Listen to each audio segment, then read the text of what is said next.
Hello and welcome to another slice of Seller Dynamics. Today we're going to be talking about kit products. Now, a kit product is essentially either a product that is made up of smaller products, or it can be a multi-pack of products, and Seller Dynamics supports both types.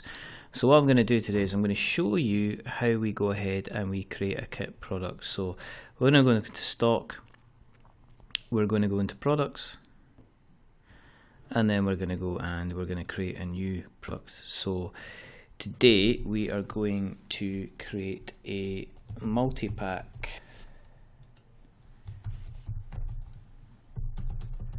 of boots, staying in with the boots theme. Normally, if you're creating a kit on Amazon, you'll need to basically generate a barcode for it. On eBay, that wouldn't matter. On Seller Dynamics, you'll always use some kind of barcode. So if you're using a fake barcode, then make sure you've got your 13 digits on there.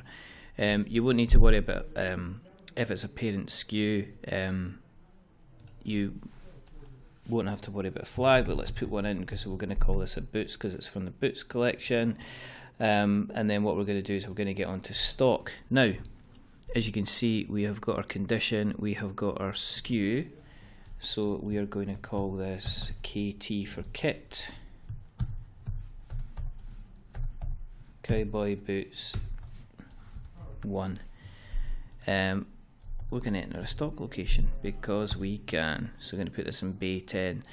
Quantity allocated. Now, when you press on a kit product, you'll notice that the SKU stays, but the product quantity actually is going to disappear, and that is because the product quantity is going to be based on the actual the number based on the lowest component value. And I'll show you what I mean. That sounds quite complicated, but if I go in here and if I look for, say, some boots,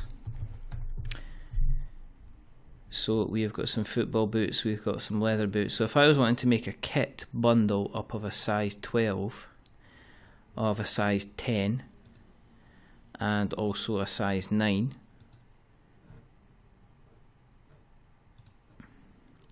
then I would click these, and and as you can see, this is what's in part of it. And if I say that for every kit we're going to send along 2 pairs of boots in the size 10, and what I've done now is I've created effectively a kit. So as you can see now, it gives me the entire kit's cost.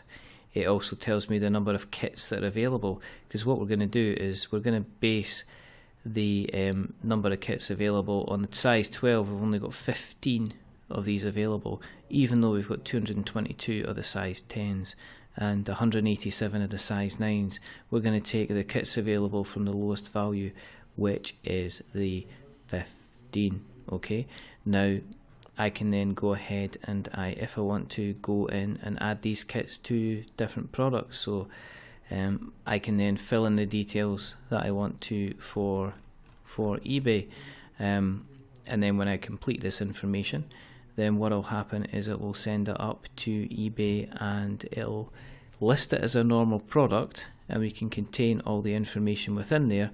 But when we get an order in for that product, it's going to be highlighted differently within Seller Dynamics, so that you know that a product that has a yellow highlight is actually part of a kit.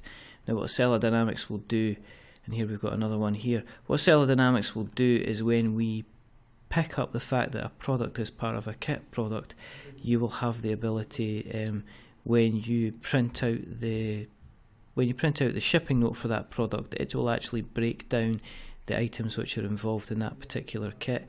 You can also see it within the pick list as well. If the item is part of a kit, it will show you what it is actually part of as well.